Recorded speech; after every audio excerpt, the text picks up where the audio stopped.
დღეს ცხადია, რომ ქართული ოცნება ამ თემას იმ მომენტში იყენებდა სუფთა პროპაგანდისტული მიზნებით.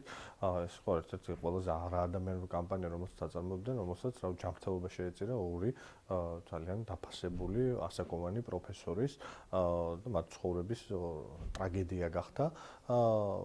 მაშინვე გაქრა ეს თემა, როდესაც პოლიტიკური ნიშნით ამის გამოყენების სურვილი აღარ ჰქონდათ, მაგრამ პრობლემა დარჩა. ის რა პრობლემაც ხელოვნურად ქართულმა ოცნებამ წამოწია, ის პრობლემა დარჩა.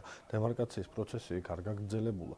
აზერბაიჯანს ერთი გოჯი მიწა არ დაუთმია და სწორედ ბატონი პატარიძე იყო ის კაცი, რომელიც ერთ-ერთი ყველაზე კორუფციული პერიოდის და კორუფციის ზენიტის მომენტიდან აჭარიდან გადაყვანილი იქნა ელჩად ამ ქვეყანაში და არ მგონია რომ სამე სხვა ამაზე მნიშვნელოვანი მისია არსებობდა ქართულ-აზერბაიჯანულ ურთიერთობებში, როგორც ჩვენი საზღვრის დემარკაცია. ყოველ შემთხვევაში ქართული ოცნების გადმოსახედიდან.